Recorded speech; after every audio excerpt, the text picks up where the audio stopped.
Okay, let's assume we live in this crazy world where I can only make one book recommendation. What book would I recommend for upcoming investment banking analysts or private equity interns? Well, to me, the answer is fairly straightforward. It's this one here by Joshua Rosenbaum and Joshua Pearl. It's simply called Investment Banking, Valuation, LBOs, M&A, and IPOs. Now, when I bought this book, it actually also came with some valuation models as well as an online component, which I found really useful to work through some videos and also some practical guides through modeling, how you can create a discounted cash flow, for example, or how you can value a takeover acquisition target.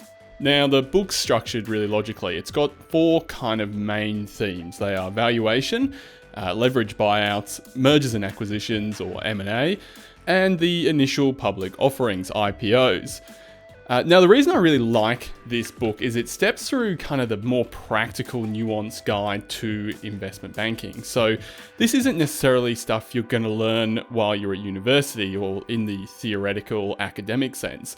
Whereas this book is actually going to show you some of the practical stuff to completing some of these core tasks that investment banks do. So, for example, you might be asked to do a comparative company analysis, and this textbook is going to give you a whole bunch of ways that you can go about doing that, including some examples for websites that you could use. So I guess I would refer to this as kind of the practitioner's guide to investment banking as opposed to the academic guide. So an example of this is in the chapter on M&A. They actually describe closing the deal and even the small step of purchasing a deal toy, which is, I guess, a step that a lot of people coming out of university aren't aware of. But once you get into the practical component of working, these things are very common practice. Now, while it's a great book on all that stuff, I suppose the only downside is it doesn't give you a lot of the formatting practical guide as well. So it doesn't tell you how to necessarily format charts, or in fact, it's probably light on charts in general,